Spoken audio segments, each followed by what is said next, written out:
হরে কৃষ্ণ। নমস্কার সবাইকে। আমি একজন হরিভক্ত, তাই আমার কর্তব্য সততার পথ দেখানো বা সত্যের পথে যাওয়া। তো আজকে আমরা জানবো একাদশীতে কি সাধ্য, মাসিক, মৃত্যু, সহবাস, ওষুধ, সাবু, জল, চা, সিগারেট করার নিয়ম রয়েছে কিনা। একাদশীতে আরো কি কি বিধি নিষেধ রয়েছে, চলুন তবে তবে জেনে নেই। প্রথমে বলি আমি, আমার কিছু ভুল ত্রুটি হলে ক্ষমা মার্জনা করবেন, আপনারা নিজে থেকে একটু পড়ে নেবেন। চলুন শুরু করা যাক। একাদশী হিন্দুদের পূজার একটি বিশেষ দিন। এই দিনে হিন্দুরা উপবাস রেখে বিশেষভাবে ভগবান শ্রী বিষ্ণুকে প্রসন্ন করার জন্য পুজো করে থাকেন। এই দিনে উপবাস রাখলে বিশ্ব ব্রহ্মাণ্ডের ও জন্মান্তরের অনেক পাপ থেকে পরিত্রাণ পাওয়া যায়। এতে আমাদের অনেক পাপ মোচন হয়। একাদশীর উপবাস প্রতি মাসে 2 বার পালন করা হয়। বছরে 24টি একাদশী পালন করার রীতি বা নিয়ম আমাদের হিন্দু শাস্ত্রে উল্লেখ রয়েছে। হিন্দু ধর্মে প্রতিটি উৎসব এবং উপবাসের নিজস্ব পূর্ণ ফল রয়েছে। সেই কারণে ভক্তরা পূর্ণ ভক্তি সহকারে একাদশীর ব্রত পাঠ ও উৎসব পালন করে থাকেন। সনাতন ধর্মের প্রতিটি দিনকে এক বা অন্য ঈশ্বরকে উৎসর্গ করা হয়। ভক্তরা প্রতি মাসে 2 বার একাদশীর ব্রত পালন করে থাকেন, অর্থাৎ উভয় সময়েই আর্ধমাসিকে পূর্ণ ভক্তি সহকারে ও বিশ্বাসের সাথে পুজো পাঠ ও পালন করে থাকেন। এই ব্রত ও উপবাস পালন করলে চিরস্থায়ী ফল লাভ করা যায় বলে বিশ্বাস করা হয়।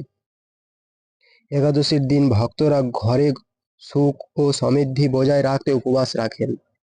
একাদশী কৃষ্ণপক্ষে একটি ও শুক্লপক্ষে একটি, তবে একাদশীর দিন বেশ কিছু নিয়ম মেনে চলা আবশ্যিক বলে মনে করা হয়।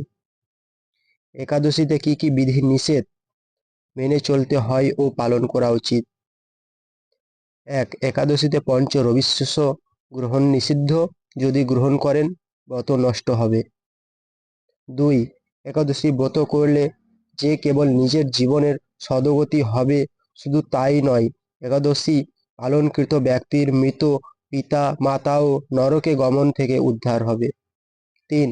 শাস্ত্রমতে একাদশীতে অন্ন গ্রহণ নিষিদ্ধ। এটি বিশ্বাস করা হয় যে এই দিনে অন্ন গ্রহণকারী ব্যক্তি নিম্ন জীবের যোনি প্রাপ্ত হন। এর সাথে যারা এই দিন একাদশীর উপবাস রাখেন না, তাদেরও অন্ন গ্রহণ করা উচিত নয়। 4. একাদশীতে পারণ পঞ্জিকাতে একাদশী পালনের সময় দেওয়া থাকে। সেই সময়ের মধ্যে ভগবানকে ভোগ নিবেদন করে প্রসাদ গ্রহণ করার পরে পারণ করতে হয় বা করা উচিত, নয়তো একাদশী পালনে কোনো ফল লাভ হয় না, নরকবাসী হতে হয়। 5. একাদশী ব্রত পালনের প্রকৃত উদ্দেশ্য কেবল উপবাস নয়, নিরন্তর শ্রী বিষ্ণুর নাম জপ, মনে ও শ্রবণ কীর্তনের মাধ্যমে একাদশীর দিন অতিবাহিত করতে হবে। 6. ধর্মীয় মতামত অনুসারে একাদশীর দিন ব্রহ্মচার্য পালন করা উচিত। একাদশীর সময়টি ভগবান শ্রী বিষ্ণুকে উৎসর্গ করা হয় বলে মনে করা হয়। তাই এই দিনে ভগবান শ্রী বিষ্ণু যথাযথ আরাধনা বা উপাসনা করলে সুখ এবং সমৃদ্ধি আসে। 7. একাদশীতে তর্ক বিতর্ক থেকে বিরত থাকতে হয়। এই দিনে আরো বেশি করে জগৎপালক শ্রী বিষ্ণুর নাম ধ্যান করা উচিত। 8. একাদশীর দিনে কখনো কোনো মহিলাকে অপমান করা যাবে না। এটি বিশ্বাস করা হয় যে এই দিনটিতে যারা মহিলাদের অপমান করবে তারা আজন্মকাল দুর্ভাগ্য ভোগ করে। কারণ শ্রী বিষ্ণুর পত্নী মাতা লক্ষ্মী দেবী, তিনি একজন নারী বা মহিলা, তাই নারীকে অপমান করলে শ্রী বিষ্ণু পত্নীকে অপমান করা হয়। একাদশীতে কি সাধ্য করার নিয়ম রয়েছে? হ্যাঁ, সাধ্য করা যায়। মানব জাতির মধ্যে ব্রাহ্মণ, ক্ষত্রিয়, বৈশ্য, শূদ্র এই 4 জাতেরই পিণ্ডদান বিধি একই। পিণ্ডের দ্রব্যাদিও 4 জাতের জন্য একই। 13 দিনের দিন যেহেতু যমদূতেরা মৃত ব্যক্তিকে নিয়ে যমালয়ের দিকে যাত্রা শুরু করেন, তাই শাস্ত্র সিদ্ধান্ত হলো 10 দিন অশৌচ পালন ও ক্ষৌর কর্ম। 11 দিনে শ্রাদ্ধ বা পিণ্ডদান। একাদশী থাকলে 12 দিনে।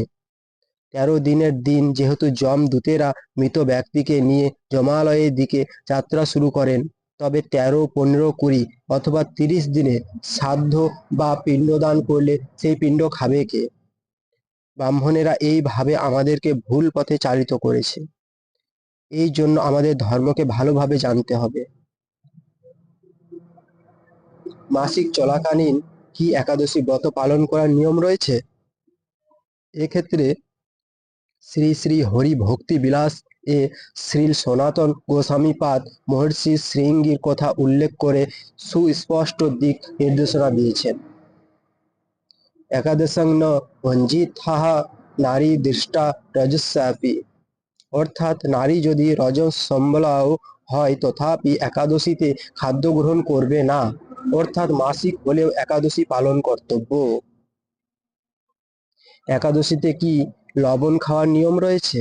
হ্যাঁ, অবশ্যই সন্ধুক লবণ ব্যবহার করতে হবে। এটা সকল উপবাসের জন্য প্রযোজ্য। একাদশীতে কি বাদাম খাওয়ার নিয়ম রয়েছে? হ্যাঁ, বাদাম ছাড়া অন্যান্য খাবার যেমন দুধ, কলা, আপেল, আঙ্গুর, আনারস, আখ, আমড়া, তরমুজ, বেল, মিষ্টি আলু ও লেবুর শরবত ইত্যাদি ফলমূল খাওয়ার নিয়ম আছে, খেতে পারেন। একাদশীতে মৃত্যু হলে কি করণীয়?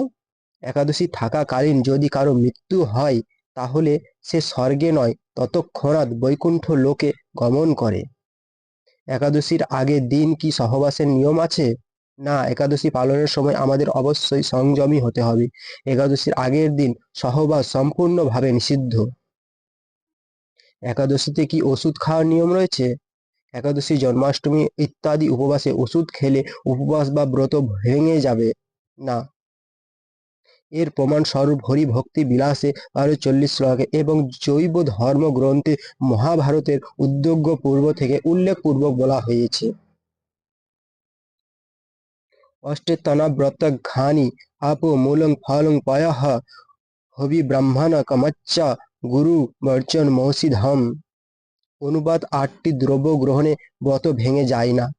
তা হলো জল, মূল, ফল, দুধ, ঘৃত, ব্রাহ্মণ কামা, গুরুদেবের বচন এবং ওষুধ। ওষুধে যদি পঞ্চ রবিশস্য মেশানো থাকে তাহলেও তা গ্রহণ করা যাবে, কারণ ওষুধের মধ্যে বিভিন্ন দ্রব্যাদির মিশ্রণ থাকাটা স্বাভাবিক। যেহেতু মূল শ্লোকের মধ্যে ওষুধম শব্দটি রয়েছে, তাই যে দ্রব্য দিয়েই তৈরি হোক না কেন, যদি তা রোগ নিরাময়ের ওষুধ হয় তবে উপবাসে তা সেবনে কোনো বাধা নেই। একাদশীতে কি সাবু খাওয়ার নিয়ম রয়েছে? একাদশীর তিথির সময়ের মধ্যে চাল, গম, তৈল, যব ও ভুট্টা এই 5 প্রকার শস্য থেকে প্রস্তুত কোনো প্রকার খাবার গ্রহণ নিষেধ। একাদশী তিথির দৈর্ঘ্য সাধারণত 26-27 ঘন্টা। এই দীর্ঘ সময় কেউ না খেয়ে থাকে তাহলে সে অসুস্থ হয়ে পড়বে এবং তার প্রতিদিনের জীবনযাত্রার কার্যক্রমে বাধা সৃষ্টি হবে। সেই জন্য একাদশী তিথির মধ্যে একবার যে কোনো ফল, জল এবং দুধ খাবার বিধান রয়েছে। এই সময় সাবুও গ্রহণ করা যায়, এ কারণে যে সাবু ওপরে উল্লেখ করা পঞ্চ রবিশস্যের মধ্যে পড়ে না। সাবু একটি গাছের গুড়ার ফল থেকে তৈরি। বিষয়টি কাছাকাছি হলেও কিছুটা ভিন্ন। সাবু পাম গাছের কাণ্ডের ভেতরের নরম অংশ থেকে তৈরি করা হয়। সাবুতে শর্করা, আমিষ, খনিজ লবণ এবং বিভিন্ন রকম ভিটামিন আছে। এটি খুবই সহজে হজম হয় বলে সাধারণত শিশু এবং রোগীদের খাওয়ানো যেতে পারে। একাদশীতে কি জল খাওয়ার নিয়ম রয়েছে? হ্যাঁ, তবে যারা নির্জলা একাদশী পালন করবেন তারা জল পান করতে পারবেন না। তবে শিশুরা পঞ্চ রবিশস্য বাদে সকল ফলমূলাদি এবং জল পান করতে পারেন, তবে সেটা দুপুরের পরে সময়ে হলে উত্তম হয়। একাদশীতে কি সিগারেট খাওয়ার নিয়ম রয়েছে? যারা সাত্ত্বিক আহারী নন এবং চা, বিড়ি, সিগারেট, পান, কফি ইত্যাদি নেশা জাতীয় দ্রব্য সেবন করেন, একাদশী ব্রত পালনের সময়কালীন পর্যন্ত এগুলি সেবন করা সম্পূর্ণভাবে নিষিদ্ধ। শাস্ত্রে এমনিতেই মাদক দ্রব্য সেবনকে পাপ বলা হয়েছে, আর এই পাপ যদি আপনি একাদশীর দিন করেন তাহলে তার ক্ষমা আপনি কোনোদিনও পাবেন না। সুতরাং সাবধান থাকুন, একাদশীর দিনে কোনো মাদক দ্রব্য সেবন করা যাবে না। হরে কৃষ্ণ। তো এতক্ষণ জানলেন নিয়ম, কি কি বিধি নিষেধ রয়েছে বা আছে। তো এই একাদশীর আপনারা ভালোভাবে পালন করুন, সর্বদা সৎ পথে চলুন, কাউকে ভুল পথে চালিত করবেন না, নয় নিজে পাপ নেবেন। নিজের ব্রত নিষ্ঠা হবে, যেটা জানেন সত্যের পথে চলুন, ধর্মশাস্ত্রের পথে চলুন। হরে কৃষ্ণ।